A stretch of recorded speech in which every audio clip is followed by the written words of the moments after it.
Buenos días, somos Marina Anglada, Cristina Izquierdo e Ignacio Rosselló y explicaremos el tema de la enfermedad inflamatoria orbitaria idiopática o como se conocía anteriormente pseudotumor orbitario. La definición de pseudotumor orbitario ha ido variando a lo largo de los años.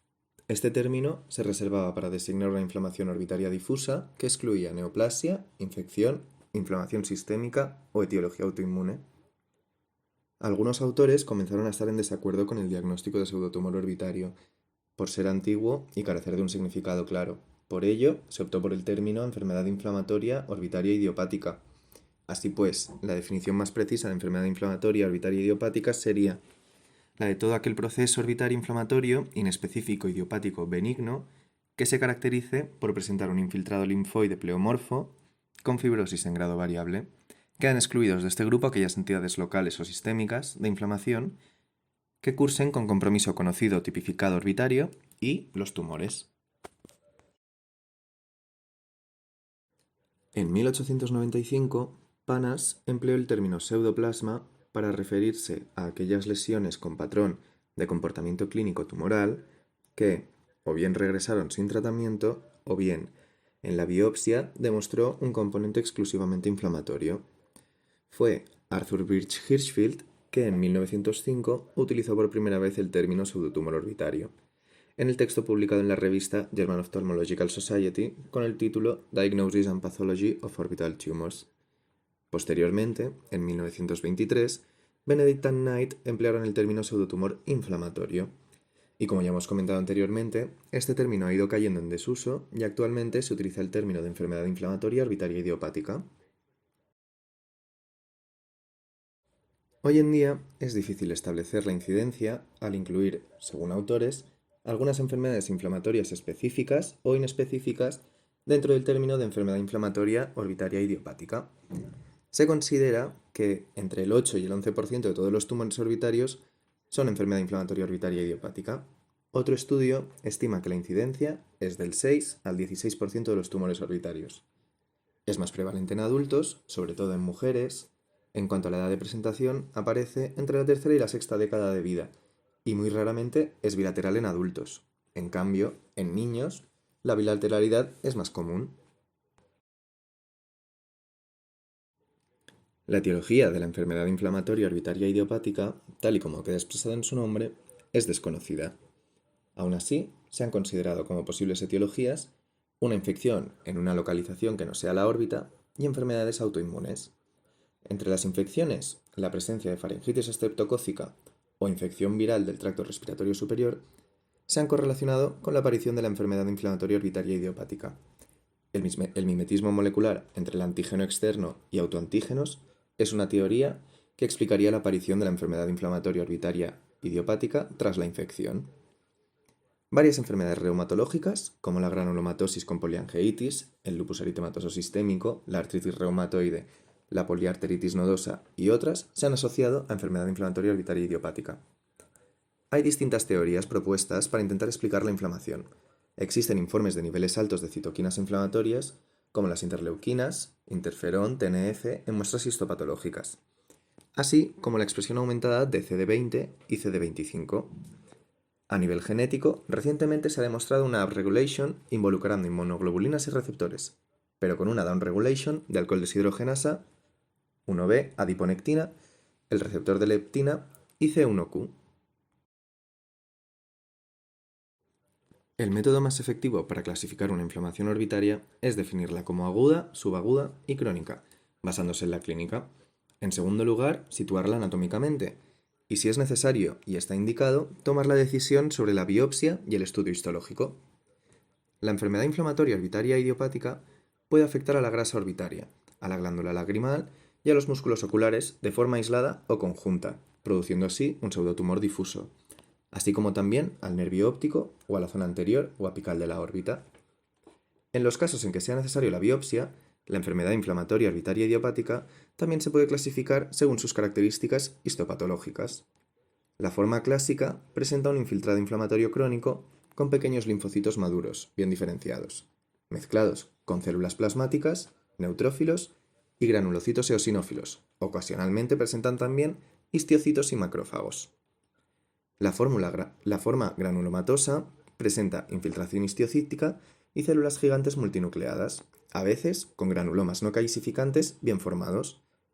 La forma esclerosante presenta un tejido conectivo intersticial desproporcionadamente grande, y el infiltrado inflamatorio es paucicelular. Incluye fibrosis, con haces de colágeno inmaduro débilmente adheridos y con múltiples fibroblastos, y esclerosis, más tejido conjuntivo y alinizado con pocos fibroblastos. La última forma histopatológica es la not otherwise specified, en la cual no está especificada de otra manera y es imposible de clasificar en otro lugar. El cuadro clínico varía según el grado de inflamación de los tejidos orbitarios afectados y la extensión de la lesión. Puede variar desde unas mínimas molestias hasta un cuadro clínico con dolor, exoftalmos, oftalmoplegia, quemosis, desplazamiento del globo y neuropatía óptica por inflamación de las vainas o por compresión del nervio. Como mencionábamos anteriormente, la aparición de los síntomas puede darse en días, semanas o en semanas-meses, dando las formas aguda, subaguda y crónica. La forma aguda presenta exoftalmos, oftalmoplegia parcial o total, neuropatía y fuertes dolores orbitarios que aumentan al realizar movimientos oculares. La forma subaguda se caracteriza por presentar signos y síntomas más atenuados. No es un cuadro clínico tan florido, pero va a persistir casi siempre como signo característico el dolor difuso en la órbita, y en muchos casos la inflamación parcial de los músculos con miositis más o menos significativa. El cuadro clínico crónico es idéntico al de un tumor orbitario de lenta evolución, hasta el extremo de necesitar de biopsia para el diagnóstico. El exoftalmos y el desplazamiento son los únicos signos que presentan durante meses o incluso años, generalmente sin alteración de la visión. La afectación visual aparece en un 35% de los pseudotumores, y lo hace de forma general en las formas agudas o subagudas, ya sea por inflamación o por compresión del nervio. Y en un 3% aparecen signos de inflamación en la retina, uvea e incluso en la esclera. La evaluación diagnóstica incluye el estudio de imagen de la órbita, con lo que la realización de un TAC o resonancia de la órbita es necesaria. La enfermedad inflamatoria orbitaria idiopática en imagen suele dar una imagen inespecífica, con lo que habitualmente se realiza con contraste. La biopsia de la enfermedad inflamatoria orbitaria idiopática está indicada, particularmente en pacientes con enfermedad persistente o recurrente, a menos que la biopsia se asocie con un riesgo significativo para la visión. La biopsia es muy útil para descartar neoplasias y otras enfermedades sistémicas. Puede valorarse la realización de otras pruebas complementarias para descartar diagnósticos alternativos, sobre todo infecciones, linfoma y enfermedades infiltrativas no neoplásicas como la sarcoidosis y la granulomatosis de Wegener. Diferentes procesos pueden presentarse con rasgos clínicos similares a la enfermedad inflamatoria orbitaria idiopática, como podemos ver en la diapositiva. La oftalmopatía distiroidea es la patología más común en el diagnóstico diferencial, y la celulitis orbitaria, aunque es menos común que la oftalmopatía tiroidea, debe descartarse siempre porque puede complicarse rápidamente y poner en peligro la vida del paciente. Es por esto por lo que ante cualquier inflamación orbitaria es imperativo descartar una infección. La lista de las distintas entidades que debemos tener en cuenta en el diagnóstico diferencial es larga, pero nos centraremos solo en las dos más importantes a tener en cuenta: la celulitis orbitaria y la oftalmopatía distiroidea. La oftalmopatía distiroidea suele ser bilateral, asimétrica, mientras que la enfermedad inflamatoria orbitaria idiopática y la celulitis orbitaria son unilaterales normalmente. Estas dos suelen presentarse con dolor y de forma aguda, mientras que la oftalmopatía distiroidea suele presentarse de forma subaguda o crónica y no se asocia a dolor, excepto si se presenta con una queratitis punteada superficial o congestión.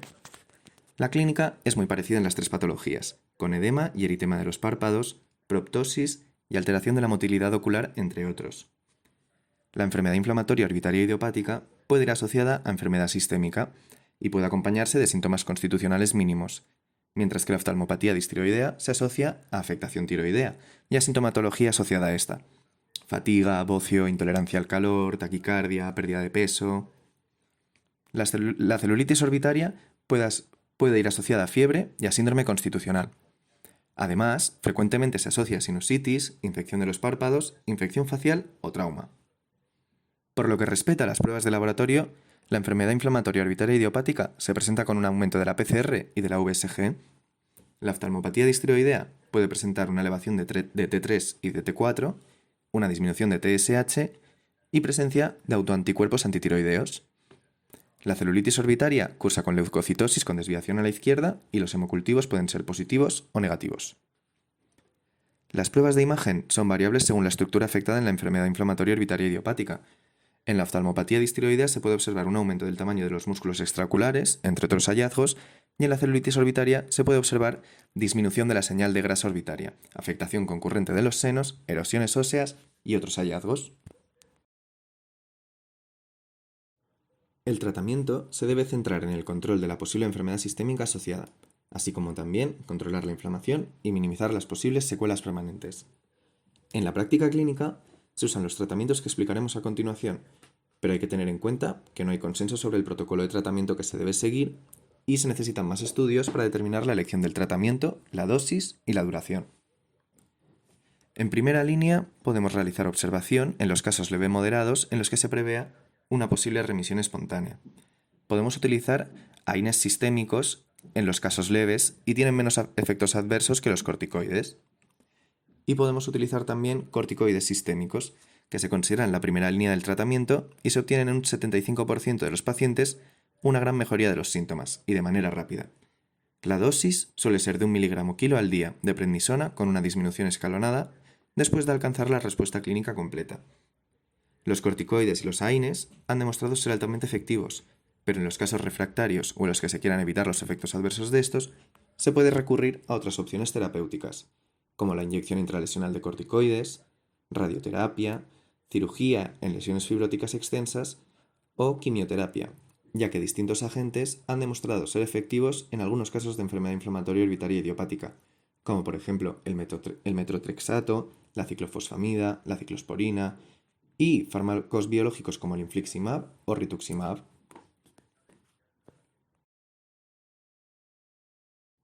En cuanto al pronóstico, 3 de cada 4 pacientes mejoran sustancialmente a las 24-48 horas después de la administración de los corticoides.